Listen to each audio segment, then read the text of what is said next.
আসসালামু আলাইকুম guys, welcome back to my channel. বর্ষার দিনে আজকে আমি চিকেন লাল লাল ঝোল আর রান্না করছি মাংস আলু দিয়ে, লাল লাল ভুনা খিচুড়ি দিয়ে।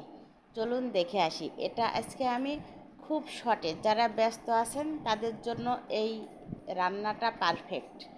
প্রেশার কুকারে আমি প্রেশার কুকারে মাংসটা ভালোভাবে ম্যারিনেট করে নিয়েছি। রসুন, পেঁয়াজ, হাফ টমেটো, টক দই, এগুলো সব একসাথে পেস্ট করা আছে, দিয়ে দিয়েছি।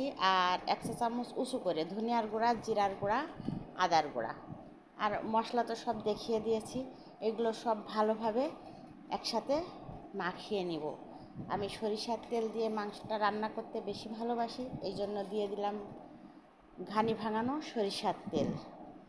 আর এটা দিয়ে মাখিয়ে 10 মিনিট রেখে দিয়ে আমি আলুটা ভেজে নিচ্ছি। আলুটা ভেজে নিয়ে সাইড করে রেখে দিয়ে মাংসটা বসিয়ে দিব। যারা আমার মতো খুব ব্যস্ত তারা প্রেশার কুকারে রান্না করতে ভালোবাসে, সময় বাঁচে, গ্যাস বাঁচে। প্রেশার কুকারে দিয়ে 5 থেকে 6টা সিটি দিয়ে নিব, দিয়ে নামিয়ে রাখবো। হাওয়াটা খুব তাড়াতাড়ি বের করে দিব, কারণ আলুটা দিইনি। আলুটা একসাথে দিলে গলে যাওয়ার সম্ভাবনা থাকে। আমি আলুটা দিয়ে আবারও 2 থেকে 3টা বাসি দিব। ভুলেই গেছি, আমি তো এখানে 5 মিনিট মতো মাংসটা কষিয়ে নিয়ে কিন্তু 1 কাপ পানি দিয়েছি। 1 কাপ পানি মানে 250 গ্রাম।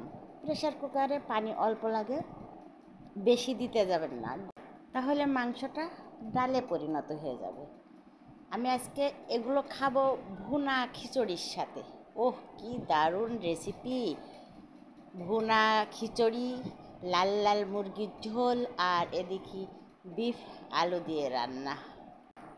মাংসটা কষিয়ে পানি দিয়ে দিলাম, আর মাংসটাও হতে থাকবে। আর ওইদিকে বিফের হাওয়াটা ছাড়লে আপনাদের দেখিয়ে দিচ্ছে যে আমার মাংস রান্নাটা শেষ।